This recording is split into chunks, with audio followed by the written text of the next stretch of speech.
Hey, we're on. Hello, hello. We're on. We're live. We're live. We're live. We're live this morning from beautiful, where are we Sunny. at? Palm Desert? Hawaii. That's right. I'm still in Maui. I don't know where you're at, but I'm We're, over in Hawaii still. we can be wherever we want to be, right? Man, but you want to say yes, Uh-huh. but the reality is no, No.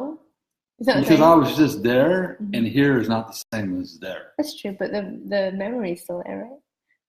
Yeah, Or the thought is still there. yeah, the thought's still there. Well, why couldn't I fantasize about it? Well, that's fine. You know, I can pretend that I'm, I don't know, somewhere in Europe or You could. I used to meditate that way. do you? I would meditate where I had two places I meditated. One was on the beach, Uh-huh. because I love the beach, and I could hear the sound of the sea coming in and out, and Uh-huh. see the water, smell the salt water. And the other place I would go was in the high country. High country, nice. I'd sit up and be in the high country, and I could hear the eagles soaring away above me in the air. I can hear it right now. Right? And then I could smell the wind because of the breeze. I could smell all the pines, and I could hear the trickling of a river or a stream down in a valley somewhere. That's where I would go. I can hear. Hey, Bob. I do that too. Yeah. Actually, Hmm. I do that. But living in sunny Palm Springs, Palm Desert, Coachella Valley. I meditated on palm trees. Yeah, exactly. I went hiking today. It's not like coconut trees, though. Well, I know we have date palms. It's not like coconut trees. It's not the same as coconut, but it's still good. Yeah, I like dates. They're really good. Right? They're I good- feel our dates out here. They're a good source of energy, especially when I'm riding my bike. Mm-hmm. Yeah. You know, especially when I'm riding my Or bike. if I have a sweet tooth, they're great for me. I have a sweet tooth. All I need is one or two, and I'm good. Oh, they're really good. I don't need to get all carried No. away or anything like No. that, and I get this little fix. And Kathy forced me when we were in Hawaii Mm-hmm. to buy the kind fudge. The kind fudge. It's kind. It's like coconut, maple, mud pie. It's her. Uh-huh. It's almost all gone. And You didn't save me any. She didn't save me any. Yeah, you got Millen and Hey Bob. Hey Mark. and Bob and Donna Coleman. Hi y'all. Hi Donna. Hi, everybody. Welcome. We're just Thank you for joining us. We're just talking right now. Yeah, Like we we're just always do. letting people come on board. Lauren, Welcome. Marcus. As you know, we are Love Your Life Story. About Mike. a month ago. Mike and Jeannie. Yeah, a month ago. We've been collaborating for a year and a half, and we've established a wellness. It's a personal development program. stuff, program. Which both of us love to do. And here we are. We decided to do these live calls, and so we've been talking about how do we do what we do and where did it all come from. So week one we did a little bit of introduction of how we come together. Week two we talked about our blueprint, right? Blueprint. And then week three we talked about Depression and suicide. no, that was week four. That was before. Yeah, week three we talked about I was in Hawaii in week four. conversation, the uncomfortable, sea of uncomfortableness. Oh, the sea of uncomfortableness. Yeah. Maybe. But no, I She didn't say did- that. no, I did not no, go no. there. You know what it is? See, remember, I was in Maui for a week, and I was in that mindless state of mind. Uh-huh. I'm still in that mindless state of mind. I don't believe that. I am. You are? No. I think it's really weird. Mhm. But so from there, we went Hey, on Tina. to talking about depression Depression, suicide. and suicide because of the things that have been going on in our media and our celebrity world and how it's exposed, but it's really happening in our real world. And we just wanted to talk about it. We wanted to touch base with it. And there's always going to be upcoming questions, and we're here. Please, even when we don't do live feeds, ask us questions.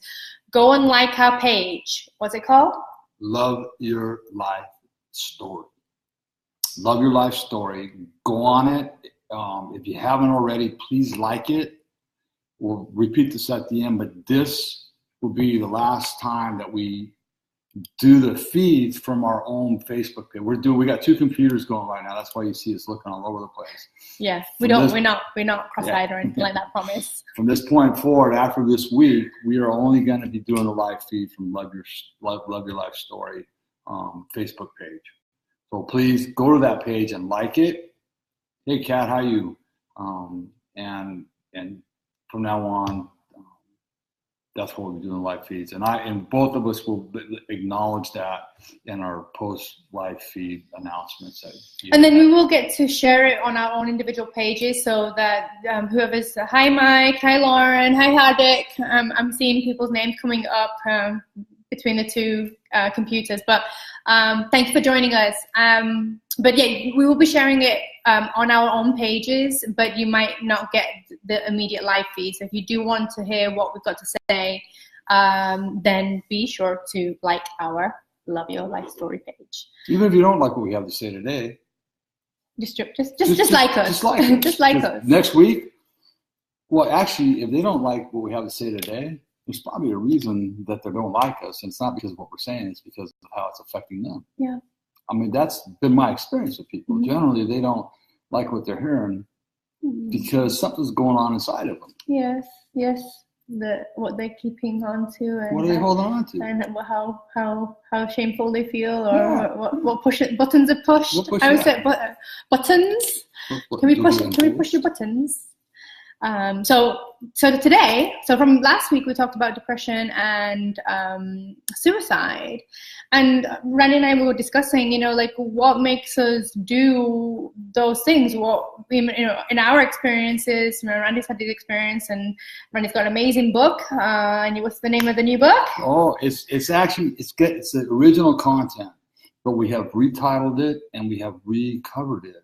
It's going to be called Healing the Wounded Child Within, rather than Healing the Wounded Man Within, because over the course of the couple years it's been out, what's come to my attention is that the book is not just for men, where my intention at first was to write a book for men that have been sexually abused, and it's still my primary focus, but the book, more women are buying the book, and the women that buy the book really get a lot out of it. But not only that, it really has helped families understand why certain family members are acting the way they're acting.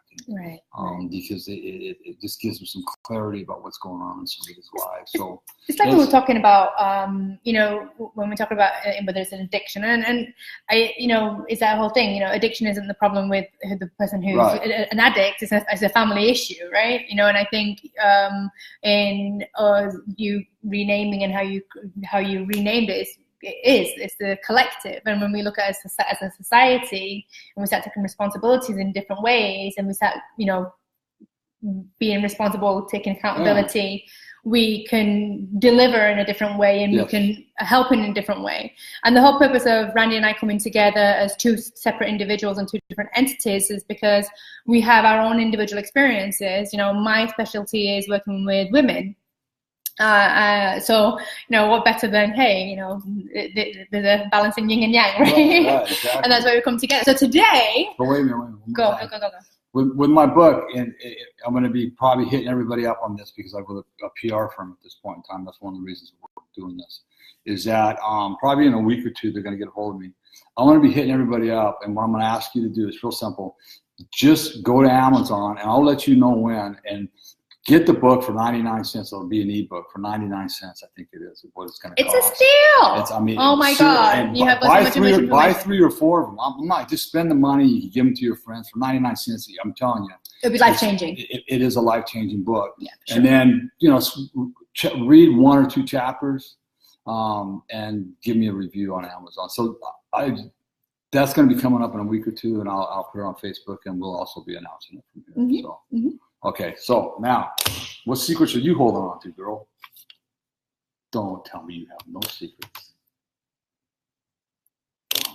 I have. What secrets have I been holding on to? Oh, I held on to a lot of secrets. You did, didn't you? You did, huh? Yeah, I did. Yeah. And so did I. Yeah. And those secrets got me in a lot of trouble. Give me multiple personalities. I think I had multiple personality disorder. I never thought about that, I never thought about that. Hi, Hilmar. Yeah, that's I never thought about that asset of that. Right? Yeah. How many personalities? I was a good little Indian girl, right? And then tried to fit in with my British community. So I was I was trying to, I don't know, I wouldn't class it because a good Indian British girl. I don't know what I was trying to be. And then I was trying to fit into the Indian community. And then I was trying to be myself and not really finding that ground, what that was. And then I don't know what else. I mean, I'm sure I've been in other multiple facets on that too. What were you trying to be? Who was I trying to be? I was trying to be somebody I wasn't. Yeah. I was always trying to be bigger than I was. You know, because I didn't know who I was.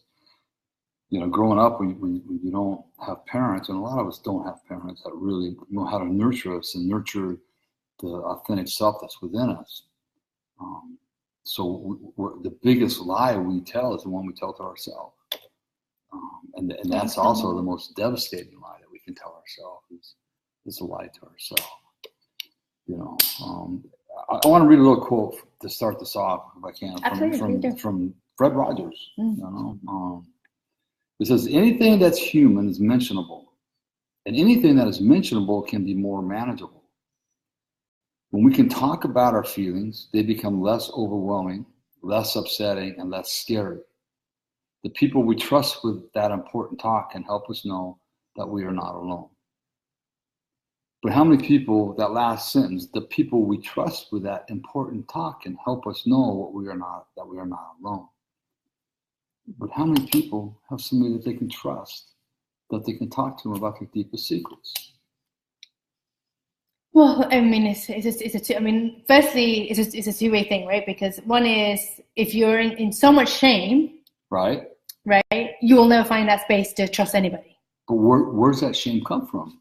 Right, but so that we're going right there, right? So, but before we go right there, right? It's not about going right there, because I mean, there's shame on multiple levels of whatever we go through and however we do things. And I think even in wherever we're at life, I mean, there's things that come up for me even at this stage, you know, where I go, oh, that old shame comes up, and I have to acknowledge it, and then and then go through it, right, rather than suppress it. Right. But I think the part of the trust is, so because the trust is a big thing. So you got this shame, and like it's taken me a lot of work, you know, and going through a lot of self-awareness to even is it that I trust you, for example, or is it am I giving myself the permission that, you know, that's that whole thought of what anybody else thinks of me is their business. Right. So irrelevant of the trust, because really that shame came from what other people think of me. Right. Right. You know, and that goes deeper into, you know, when you just say that question of going, where did it come from? Right. I mean, it comes from wherever it came from, right? Which we might. I know a lot of we get to step into it, but ultimately, actually, there's a book in my chapter in my book, Secrets and Lies.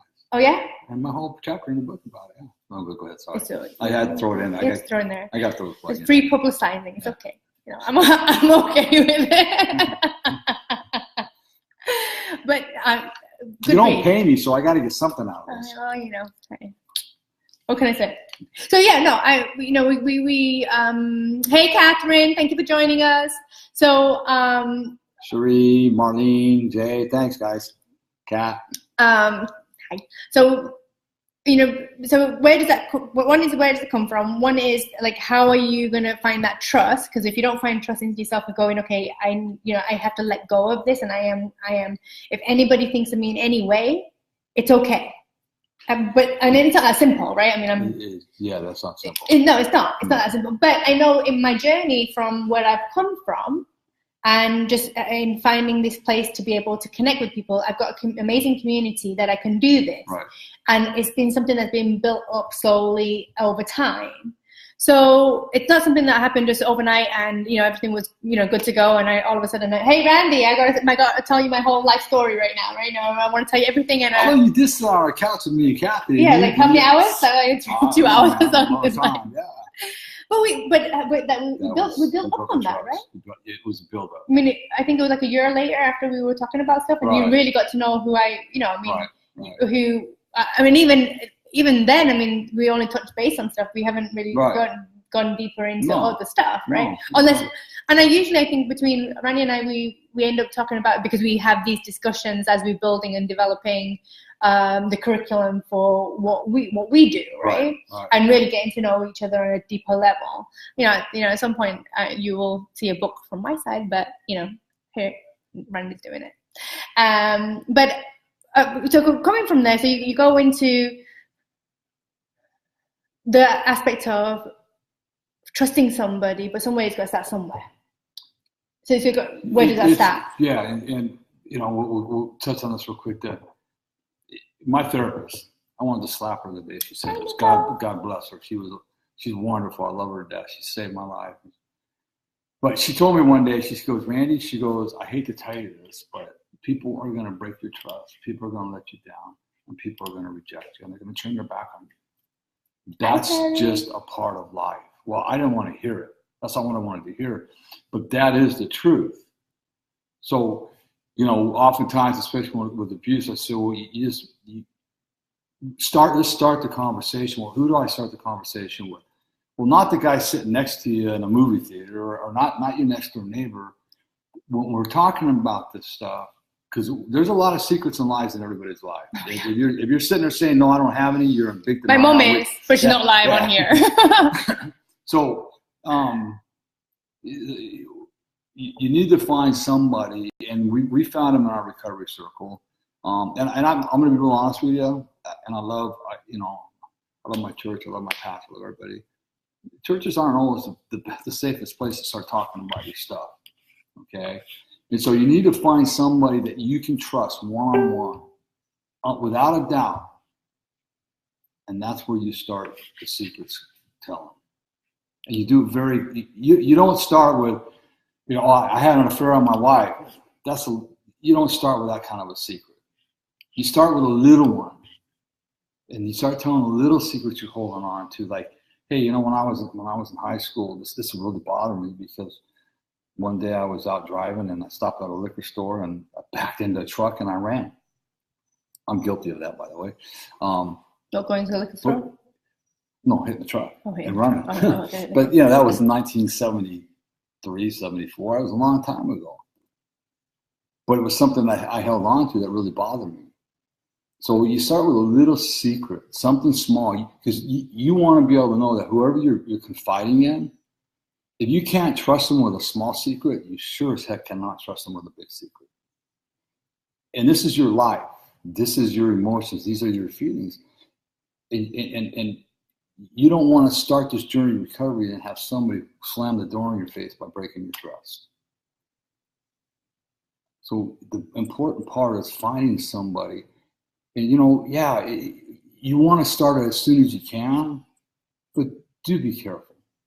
Well, and there's communities out there. So, there are communities out there. There are, professionals out there. Some people confide in therapists. Some people confide in friends or the partners. And if you can't confide in your partners, ask yourself why. Because what is a secret that you're, or a lie that you are so ashamed of that you can't have that relationship, so that's a relationship with self, and that's the relationship with your partner, and you're trying to develop something, have a family, you have kids, you have, where's that coming from? And really looking at that. So, whether it's a friend, whether it's whether it's your lover, however you want to class it as. But if you find yourself that you can't talk about things because you're scared of the repercussions, think about that. Like, what is that?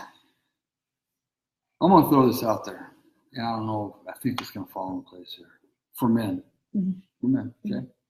Mm-hmm. I'm working with, Kathy and I work with a lot of couples. My wife works with a lot of couples, and she works with the wife. I work with the men, and we come together. So how many men come home from a day of work and they plop their butts down on the couch, okay, relaxing, they got the remote in their hand, maybe a beer or whatever, iced tea, soda pop, or whatever it is that you do. And your wife goes, hey, honey, how was your day today? It's fine. Leave me alone. You sure it was fine, I said. Leave me alone. I'm not going to bother you with it. you're lying right there, and you're holding on to the secret. And I can tell you this: your wife is going through everything your partner, your husband, your wife. You guys are going through everything that your partner is going through, whether you believe it or not. And I can tell you that also, the wife going, what's wrong with me? What did I do? How come he won't talk? What's now what did I do? Now what's he mad at me about? I've talked to tons of women and they go, yep, that's exactly what. Are you mad at me about, or does he not love me? It's questioned, right? It's questioned of like, whether it's what have I done, or am I not, is that questioning, and that's like self-worth, and that's some other work right there, right? But it's like self-worth, whether it's acceptance, whether it's so many different things. And so it's like, if you can't trust your spouse, why can't you trust your spouse? This is really critical and important for married couples, and even for couples that are dating and living. Anybody. I mean, it's not about married couples. It's about relationship with your kids. It's about relationship with your business partners. It's like, if you're not able to say, hey, if I'm not able to say to Randy, hey, Randy, I have concerns, I have worries, something's coming up for me in our partnership, and in X, Y, and Z, this is my concern. If I can't say my concern to him, or my maybe something that's happened, maybe I did something wrong, and if I can't say that to him, and I'm trying to hide it, or I'm trying to keep it, right. I don't know, maybe I did a presentation somewhere and I said something completely out of context, right? And if I can't say that to him, and heal that space, that's going to start building up into something else. So communication is key in all that we do. But if we're holding on to secrets and lies, how can we communicate? Mm-hmm. And so, a lot of couples, and I'm using couples right now, but people, period, we've been doing it for all of our life. We don't know how to communicate properly. So, that's a whole nother process. That's a whole nother workshop we can do. And I do communication workshops. Is how do we communicate with each other? Well, if I say something, she's going to think I'm mad, or because when was the last time? Here's a classic. My wife just keeps nagging at me about something that happened 10 years ago. Okay, let me ask you a question, sir. When was the first time you ever sat down with your wife and says, that situation that you're upset about? I want to talk with you about it. I need to hear what I did to you. Or it could be either spouse. I'm using husband because I'm a man, but let's talk about that. I need to hear where those feelings are coming from, because if I hurt you, that's not my intention. And when was the last time you validated how she felt instead of blowing her off and says she's nagging at you or he's nagging at you? You don't want your wife or your husband nagging at you for 5, 10, 15 years about something. Sit down and have a conversation with them. Talk it out. Validate. Listen to each other. They're human beings. They have a right to the way they feel. Sit down with them and have that conversation. Listen to what they have to say. You have. That's how you heal this stuff. It's going to be hard if you're not used to doing this. This is something that takes a while. But maybe it's, and this is where it's practice. I have a real dear friend of mine who is going through some struggles, and it's practicing. So she's talking with me and she's practicing, right? And wherever, if it means that you're not, look, hey, this is not right or wrong. This is just a conversation, right? It's saying it's okay to have conversations. It's okay to have uncomfortable conversations. I think my whole life, it wasn't okay for me to have uncomfortable conversations. My family didn't want to have those conversations. So things got put under the carpet and they were just hidden, right? Because they don't want to show face or, let people think that, okay, people are thinking better and think. But ultimately what ends up happening by hiding that, people are, things, the world is the world. And when you hide that, things get shown in different ways. It shows up. And they will come out at the most inappropriate time in your life. Because you've hidden it. When you have these conversations with people too, keep you out of it. Well, when you did this and you did that, what does that do? It puts you on the defense. We enter the conversation by saying, when I hear this, it makes me feel this way, or I feel this way. you keep it about you, your partner's going to be less likely to be defensive.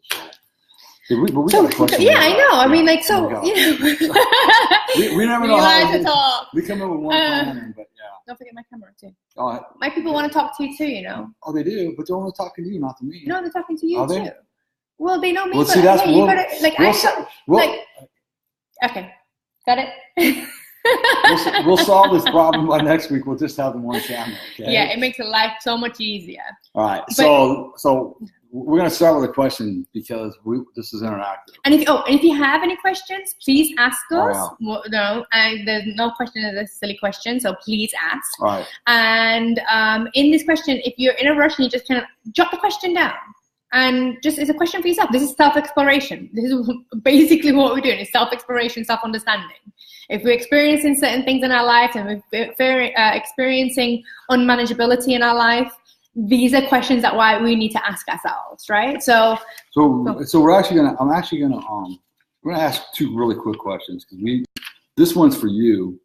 The first one is, what is a secret and lie to you? So what is a secret and a lie? What does that look like to you? What does a secret and lie look like to you in your own life?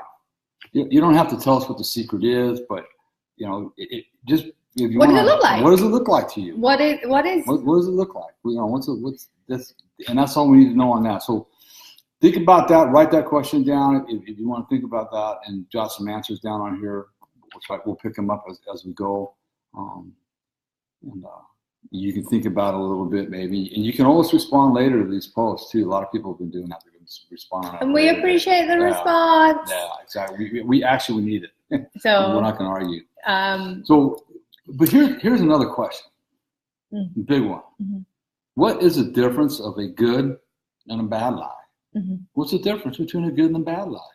What do you think, people? What is the difference between a good and a bad? Is there such thing as a good and a bad lie? Oh well, I remember as my being a kid, my Indian family, I'm protecting my family. So what's the point of me saying something that's gonna affect them? So it's okay to say not tell them the whole truth, but I'll tell them a little bit, snippets, because we basically pick and choose what we want to say and how we want to say it, because it's all in the delivery, right? So how do we do that? But in that one little lie, all of a sudden it starts, especially if you get inquisitive people and you get people questioning things, all of a sudden now you're getting different questions thrown in different ways, and because there's no half truth. Exactly. A half truth is a whole lie. Yeah. Right? Mm-hmm. Yeah. So nice try. I just tell a little bit. I'm just saying. That's how I did. That's how I did it. But look at the Kids Safe, okay, Foundation. Here's what they say about a good secret. Okay.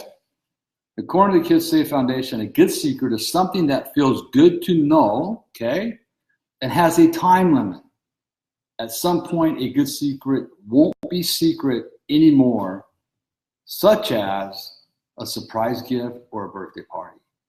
So let's say my granddaughters, I want to take them to Disneyland this weekend. Hypothetically speaking, I'm not, but I tell Emerson, I'm going to take you and Alan to Disneyland. Hi, Tony.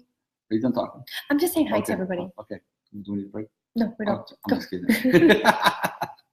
I got my granddaughter Emerson. I tell her, hey, I'm going to take you and Alan this Saturday to Disneyland. This is hypothetical. But listen, Emerson, don't tell your sister Alan, because you know how she gets, and she'll just get, she gets pestery, and it'll be crazy, okay? But we can tell her on Saturday morning, okay? Is that cool? She goes, yeah, that's fine. And I said, no, this is, we will tell her on Saturday morning. So Saturday morning comes along, and we all get together, and Emerson goes, hey, Alan, Papa's taking us to Disneyland today, okay? So it was a secret for a short period of time. It feels good because there's going to be a positive outcome at the end. And the time limit was no more than a week for that. It's like, okay, now we're on our way. Now can I tell? Can I tell? Yeah, now you can tell. And you can tell. So, that's a good secret.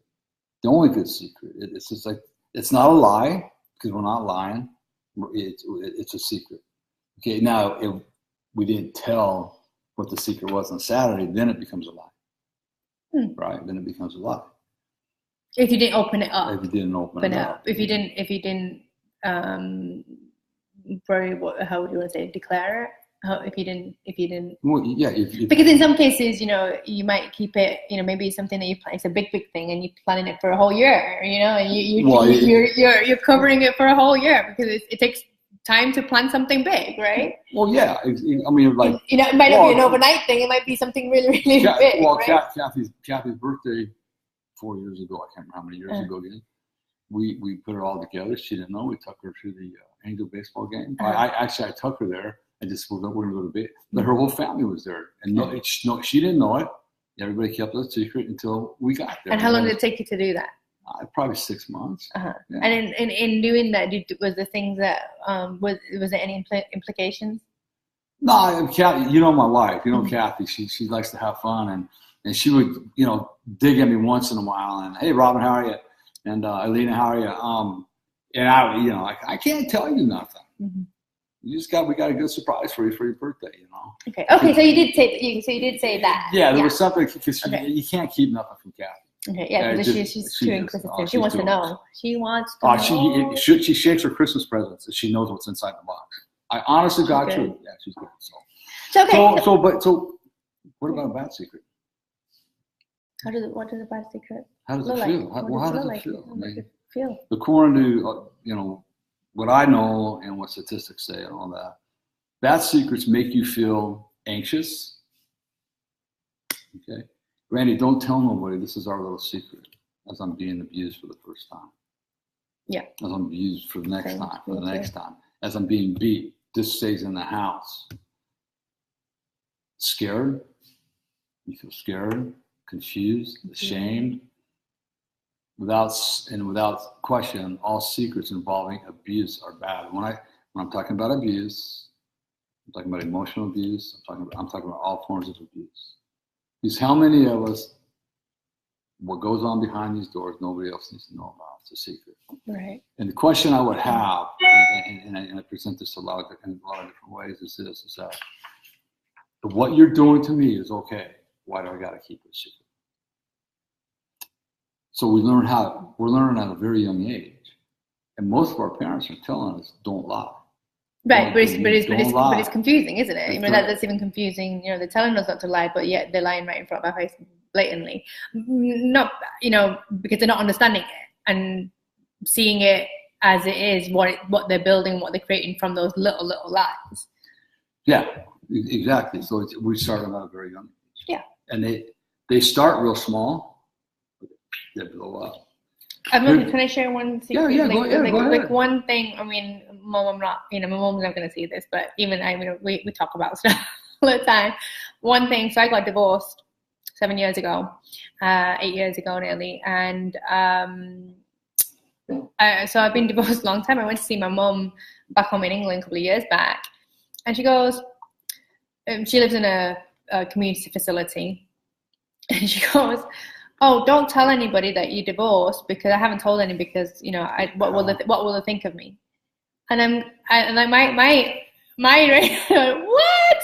I'm like, I don't care. I mean, I'm not bothered how someone feels about me, but this is something you're gonna have to deal with. Right. This is something that, and it was a very complicated. Because even in that, your heartstrings go, right? I mean, it made me feel very confused.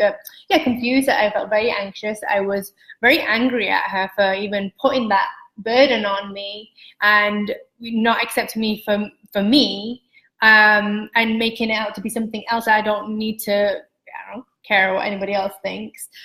And also, what really hurt me was how she thinks and feels about me.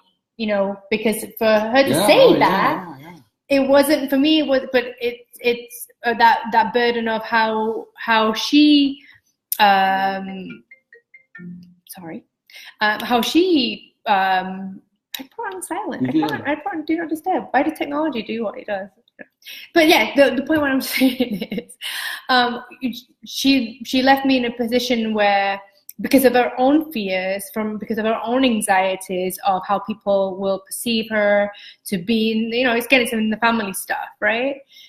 It left me feeling like I all I wanted is to be honest, and all I wanted to be is create that relationship. I have a very beautiful relationship with, my ex-husband, and what would that look like, because they didn't understand what that was and how that unfolded. They thought, well, if you're not together, then why are you still having conversations? Again, that's a whole different topic. But the point is, these kind of, here I am, I'm in my 30s, and my mum still says to me, keep secrets, and then she'll say, oh, I don't say lies. Yeah, that's what and then again, I'm not, but it's just from mentality wise, if we just start accepting things, and I can't, people are aware where they are, and they can only hear what they want to hear, but at the same time, it's at their own detriment. Exactly. Yeah. Exactly. So here's a couple other things to end on the good and bad secrets. And a lot of you might have heard these. Don't tell, or it will hurt you and your family. So that you learn to keep that secret, because now you're running scared. Now you're in fear, because if I tell somebody, are they going to hurt my family? Right? You can't tell because no one will believe you, and I had that happen a lot.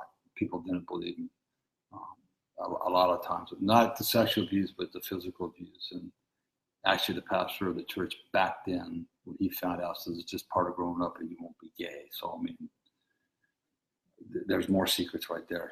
Can I just say, no, you can't. Go ahead. Just Ringer was saying only matters what God thinks, but the thing is, God is forgiveness. God is just pure love, unconditional love. Right. So God doesn't think in that way. It's all your thinking. It's all what you're feeling. Right. And the feeling, if I'm feeling ashamed, anxious, confused, all of the things that are not of God. Right, then God's not thinking. God's loving you. Okay, you've messed up. You did something. You didn't say the truth. You didn't. You said lies, or you manipulated situations, whatever that might be. But God isn't condemning you and going. No, He still loves you. He loves you. He still loves what He wants you to find is that courage to be able to bring some light onto it. Yeah, I think what we were saying there is it's the same thing. It doesn't matter what other people think of us. It only matters what God thinks of us.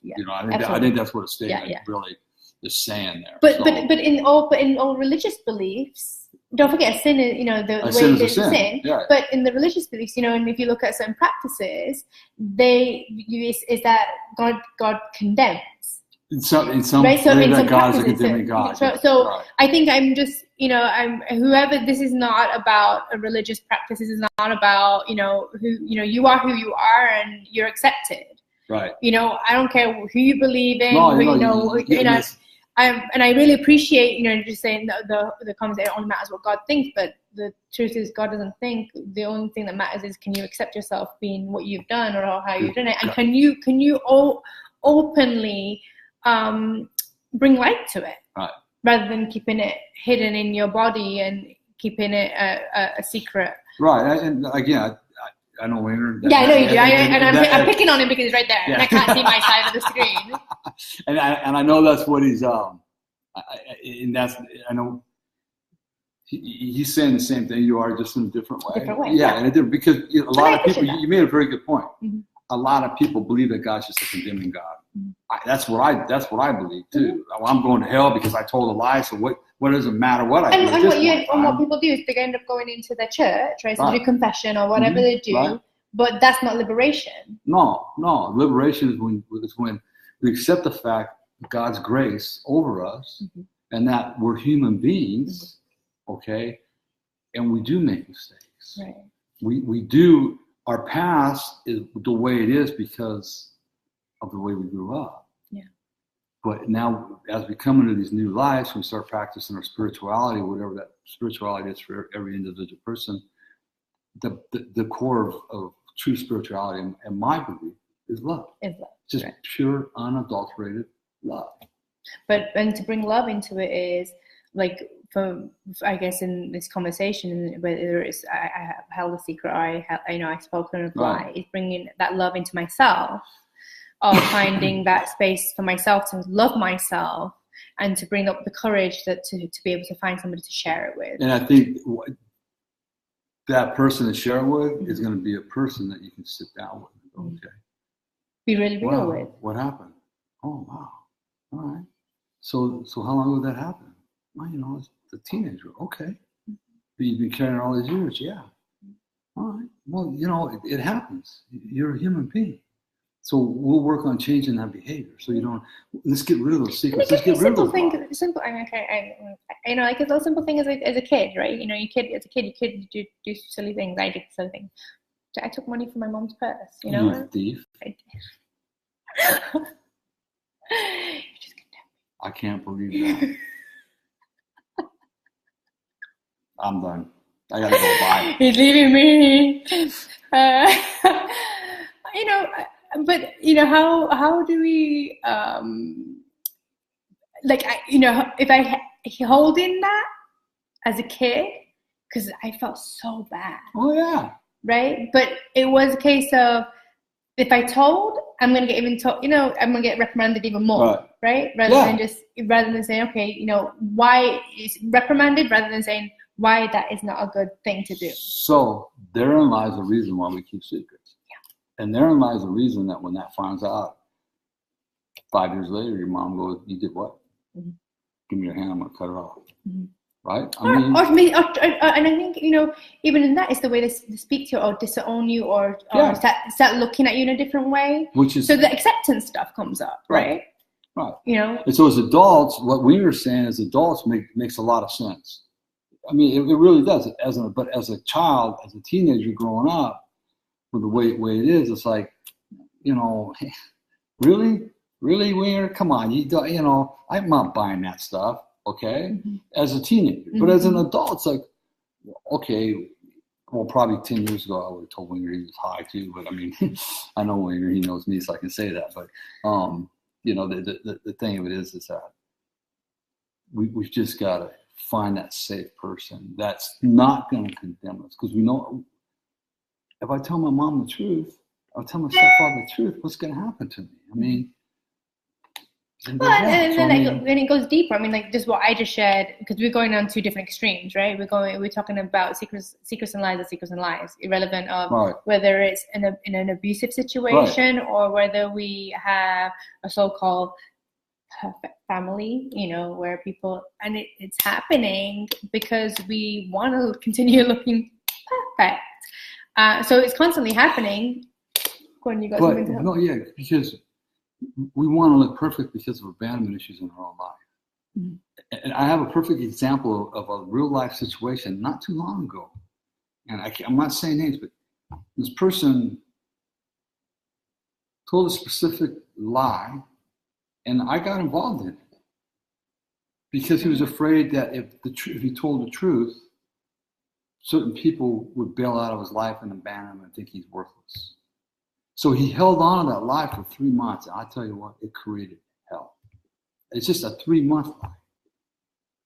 And this person finally came forward and said, "This is what really happened." And so there were some consequences for this person, you know, loving consequences. And then we sat and we talked. And the bottom line was, he has abandonment issues. And if he didn't tell the truth, he was afraid of what we would have thought about this person. The outcome. Yeah. So the outcome. So it's always easier to tell the truth up front, because down the line, when the truth comes out, there's been a lot of damage done, and then the consequences are going to be dire. Mm-hmm. Right? So we've got 15 minutes, but yeah. So sorry guys, we love to talk about this stuff, as you can tell. So. And do ask us questions. Yeah, please don't, you know. Hi, Chirag. Yeah, that's good. That's good. We can be special friends, but you have to keep it a secret. Again, why do I have to keep anything good a secret? And the last one is, if you tell, people will know you're bad. In an abuse situation, people go, "Well, why didn't you tell anybody?" Well, if a person is gay, they'll say, "Well, because I was gay, they're going to tell me I deserve it." And then if you're not gay, and I deal with some fear talking about my abuse all the time. I'm not going to lie, there's some stuff behind it people don't know about. But what are they really thinking about me? Are they, you know, are they going to think I'm gay, or what are they thinking about me? You know, and that's those are some real fears. So it's hard to tell the truth. I speak very publicly about my life. Everybody knows that. I'm very open about all parts of my life. Maybe too open, I guess. I don't know. You know. So, anyways, that's a good secret. Let's get to this, huh? How does lying? Yeah, we only got 15 minutes left. So, how does lying begin? How does lying begin? So, how does lying begin? In your home. Can you think back to your childhood? Yeah. Like a question for you guys, you know, each and every one of you, and, you know, wherever you are in your stages in life, you're doing your personal work, you've not done personal work before, whatever that might be. But can you remember that first time, anybody in any situation, not whether there's actually been some serious stuff going on, or even in, like I said, a general household, when was you told your first lie? By your brother, your sister, your mother, your father, your auntie, your uncle, your guardian, your friend. When was it? And Yourself, to yourself. To yourself. And your parents, our parents, I know my parents, I think most parents, don't lie. You can't be telling lies. Don't be lying to me. I don't know how many of you got it, but when I supposedly lied, I got a mouthful of soap. I mean, caked in there. So it's real simple. Dad's sitting around watching TV, right? And or mom's sitting around watching TV, either one. And this is Dad right now, and the doorbell rings, and his son runs to the door and says, "Johnny, hey, that's Bob from next door. Tell him I'm not home. Tell him I'm not home." How many of you done that? Come on, moms, or on the phone. On the phone. Daughter, well, we got cell phones now, so, but I mean, you know. So the child runs to the phone rings, the child runs to the phone, and mom or dad goes, "Hey, that's so-and-so on the phone. Tell them I'm not home." What are we doing with our kids? We're teaching them to lie. We're telling them it's okay to lie. But on the other hand, it's not okay to lie, because if we lie to them, we got a whooping, or we got a mouthful of soap, or whatever we got. Robin, just, you know, she was the youngest and everyone told her. And I really appreciate your share, Robin, because that's, you know, something I can really resonate with. You know, I'm the youngest, and it was always a case of, I would always find myself come downstairs, and my mom and dad and my brother would be like, shh, shh, shh, and then all of a sudden I come in, and it's like there's a conversation that I wasn't a part of. And whatever it was, whether it was something that I did or something I didn't do, I mean, like, I had my own stuff going on, right? But I kept on constantly feeling like I wasn't a part of something, you know. Right. And even in that, there wasn't an inclusion. Right. So, you know, they never shared. So even when I'd go in, I'd be like, "Hey, what are you guys talking about?" "Oh, nothing." Mm. You know. So you know, there was always kind of they were trying to fix me. So that whole thing of, you know, when we've talked in the beginning about secrets and lies, and, you know, whether it's an addiction or anything like that, and they blame the person. It's not blaming the person. They didn't realize that they were doing it collectively in the experience of what I was experiencing. Right. And it was an interesting dynamic. And the secrets and lies, they grow over years. They don't start off big, mm-hmm. right? I mean, we start as kids. Mm-hmm. We're seeing mom and dad do it. Mm-hmm. It's a subconscious level. That's the other thing. We're not consciously doing this. I don't believe it's all at a subconscious level. That, you know, so, you know, did you finish your homework? No, I didn't. Or no, I mean, I'm sorry. Did you finish? Yeah, I did finish my homework. Where's it at? Well, it's at school. I finished it at school today. Okay, and the homework was never finished. And then a week later, 2 weeks later, a month later, mom or dad get a thing in the mail saying, "Hey, Bobby's homework hasn't been turned in for a month." Bobby comes home and goes, "Hey, Bobby, I thought you said you've been doing your homework. Mm-hmm. You told me you've been doing it." "Well, I was afraid to tell you I was having a hard time because you guys are never patient with me, and you always get mad at me when I don't know how to do my homework." That's saying that if a child knows how to speak like that. Every child knows how to speak like that. That's the truth. So, you know, but that could be the internal voice that's in his head, but he doesn't know how to. He doesn't know how to communicate. So what would happen is that your child is then becoming rebellious, or, you know, you don't understand me, or you don't, you know, understand what I'm going through, because there was no time taken to help to understand the child, or to help to understand or connect, or you know, there might be something happening in school that the child can't do his homework, or he's struggling in his homework, Right. or in his health, or, you know, he's not understanding why he can't read properly. Yeah. He or she, He or anybody. she. You know, I know I had my own issues again. Well, I think we all have our own issues. Why, you know, we all have our own issues. Yeah. And then those lies, you know, as we get older, they turn into, you're smoking weed, aren't you? No, why would you say that? Your eyes are all glassy. You smell fine. I'm not smoking weed. You guys are, you're the one smoking weed. I ain't smoking weed, Mom and Dad. No way. You're drinking? No, I'm not drinking. I'm fine. I'm just tired today, man. I've been, you know, up studying all night long. I'm tired. And I was surfing all day yesterday, and the salt got in my eyes. And, you know, so Pretty good so excuses. you know, so you start these little, you keep these little secrets, and you start these little lies just to keep yourself out of trouble. And I'm going to speak, you know, I speak really boldly that a lot of kids, they didn't have parents they could talk to in a way that was healthy. And it wasn't the fault of the parents. We talked. But about they this didn't all know. the They time. don't have the skills. Do They they? don't- Again, they- it's the skills. This is the parents didn't yeah, have the skills, yeah. right? And so they passed it on to their child and their child.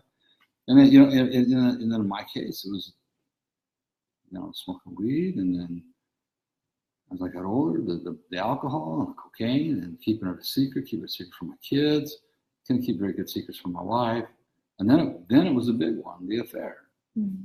And even that I couldn't keep from her. She's too into it. But you just, I think at a subconscious level, we learn how to lie and keep secrets because it's kept us safe. But part of the problem is that some of those secrets and lies get really big. And so we're telling lies on top of a lie, on top of a lie, on top of a lie, because we can't remember. Well, it goes on to the back of that sea of uncomfortableness. Yeah. Right? If you look at it, if you remember the diagram from, I should have brought that thinking about, if you remember the diagram from one of our other videos, you know, the sea of uncomfortable, you know, so you'd rather sit in that shame and that secret and keep on reliving it constantly, you know, than come out of it, say your truth, make peace with it, and move forward. Right. And again, you know, it's not as simple as that, but that's how we end up creating. That's how we end up creating it. The little things that we end up doing. You know, we end up saying, you know, my thing. You know, I grew up in an Indian family, so you know, it was a case of, you know, I remember when I dated my first phone guy, and I remember my dad. He sent me a letter. My dad got it, and he never gave it to me. But that boyfriend did share with me and say to me that it was one of those letters. And and I'm like, I'm denying now my yin yang, you know, like I know I didn't do that. And then it came like, and the phone bill came out, and then and the phone bill was like some ridiculous amount. I didn't do that. That wasn't me. It must have been a bot dial, you know. I don't know. But my point being is, it comes from these little things, and really and truly, you know. And if I really go back to how I really wanted to be and how I really wanted to share, is I wanted to tell my parents I like this person, right? And they kind of guided me rather than just saying nope, you just don't do that. I think it's understanding. It's understanding, you know, sharing. Like, I mean, I'm sure if I was a mother right now, I'd be like the most protective thing ever. But you know, I think, you know, if you have children, and you know the children are doing something that they are not meant to be doing, rather than saying, oh, you can't do that, explain to them. You know, and explain to them the consequences. You know, you're free. I mean, I was an adult at the time. You know, so my parents just. I'm not wronging them, but in terms of learning and being able to be connected to me, because all I really wanted to do, I didn't want to lie, but I also wanted to not be restrained, and I wanted to be myself and experience myself in a different way, and be able to be that woman with the confidence, right? But the things that I did were out of confidence, right? No confidence. So, you know. Being a woman, it was a whole different thing. I mean, it was just, but from that, it just built on. Okay, you know, so from that it was okay. I would go to, I said, okay, I'm going to a friend's house, and instead of going to my friend's house, I'd go see my boyfriend. You know. You little liar. You're a heathen. What am I going to do with you?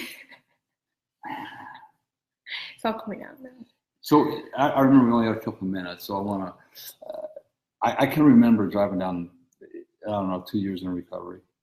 I can remember driving down Hoadley. I can remember driving down Hoadley, and I got this feeling. I'm going, what's wrong? What's going on? What's happening right now? Because I had a feeling that I've never felt before, and I'm questioning, and I'm thinking, I'm going, what the world's happening? And it hit me. I'd done all my step work, and I had no more secrets. None, nada, zero. I didn't have any more secrets. I didn't have to look over my shoulder anymore. I didn't have to worry my wife was going to check my email or check my cell phones. I didn't have to worry about none of that no more. You know, it's done. It's over with. I got rid of it all my secrets. I mean, the deepest, darkest secrets. If it wasn't with my with my sponsors, it was with my therapist. And I got a couple of them that I didn't want to say. It was disgusting in my mind. And it wasn't until that I released it. So it was your own judgment of yourself, judgment of yourself, right? Nobody knew but me, and I did it. There's two of them I did with my therapist, and that's where I felt. And actually, the last one was when I was being interviewed with, we were interviewing the girl that helped me lay out my book. I can't remember for some reason. In her office, and Deborah, my therapist, looks at me. Randy, is there anything else you're holding on to? I don't know how she knew. And I sit there, and I can't remember. She's sitting there. I'm looking at her. I'm looking at Deborah. I go, yeah, there is. There's one more thing. I won't say what it was, but I just talked about it right there. And again, I was met with love, kindness, okay? But I felt better. So today, what you and what I have to do, and what we all have to do, is this: when we wake up every morning, we have to make choices in our life, because there's a lot of things that all of us could keep secrets about. All of us could lie about. And I don't know about none of you, but I know myself, and I know that I can't keep a secret, and I can't lie, because if I do either one of those, I can't sleep. I can't look my wife in the eye and be honest with her. I can't do those things. So I have to. I'm tempted, just like everybody else is. We're all tempted, but I know I have two choices, and God gives us choices, right? Speak our truth. Speak our truth. What's my truth? You know, yeah, some of the things are well, that looks appealing. Yeah. But I also know if I go down that road, it's going to end in a bad way. I think looking at yourself, I mean, you know, again, it's like, you know, we're just saying it takes time. We appreciate that. And I think, you know, even with our questions, and I'm going to say a couple more questions before we do wrap things up, just for you to write down and just for your own exploration, like I said. And if you're not ready to share with somebody, ask yourself, where is that shame coming from? Where is that anxiety coming from? Where is that feeling? Because it's coming down to that feeling, right? Connect with that feeling. You know, if you're not sure of what is that feeling? Because that feeling is stopping you from being authentic, being your true self. That feeling is stopping you. That feeling of not being worthy enough is stopping you from showing up who you need to be. It's a feeling. It's not the word associated with the feeling. Mm-hmm. It's the feeling. It's feeling, yeah. And I think if we go back to ask yourself, when was the first time you felt the feeling that's keeping you from doing stuff? When was the first time you felt that, and who was talking to you? And then is it true what you really feel? The feelings are real, but is it true the belief that's behind the feeling? Is it really true about you? Are you really worthless? Are you really less than? Is that really a true statement? And that's a hard one to explore. I'm going to say that to you. It's a really hard one to explore because sometimes we just feel certain things and we don't know how to put them into a language, you know. But articulation is freedom, you know. The moment that we can give ourselves that liberation of putting words to some sort of feeling or experience, we can liberate ourselves from the anxiety and the burdens that we carry. But in the questions, last couple of questions I do want to leave you with. So, I mean, you have a number of questions already, that are given to you. But, what are the secrets that you're holding on to was the one that we gave, big one that we gave you. And I would say, if you're not sure of the secrets, what is the shame or the anxiety, those feelings that you're having, what are those feelings? List those feelings down. What are you experiencing as a feeling when you're in certain scenarios? So you want to say something to your husband, for example, list that feeling down that you're so attached to that's stopping you from really saying your truth to your spouse, for example. And then, because until then, what you're continually doing is you're manipulating and you're in denial of a certain outcome. So what you're constantly going to be doing is changing things to manipulate things to work for you and on your side, rather than for it to give you freedom. So that's going to give you more of those feelings that you do not desire. But we will be talking about that next week. So look, if you're writing down this, what secrets are you holding on to? Because we're all holding on to them. Explore yourself. What prison is that secret keeping you in? Mm-hmm. Okay, and then say, well, how do I get rid of this secret? Who do I talk to? There's Topeka and there's myself. You can instant message either one of us, private message either one of us. Or you can message us on Love Your Life Story, and you both get them. Right, exactly. And we'll be glad that, because we're both life coaches, we do life coaching, we sit down with people and work with them all. Can I just say a quick quotes? Yeah. Will you let me? Okay, so Deepak Chopra quote, "The ego is a prison you have built around yourself, and now it holds you captive within its walls." And then the other one is, "The truth you believe and cling to makes you unavailable to hear anything new." Pretty big, right? It's pretty big. The last part was, "The truth that you believe and cling to makes you unavailable to hear anything new." Yeah, because it's got you in prison. Mm-hmm. That secret's got you so wrapped up that you can't. I have one more. Can't hear the truth. Okay.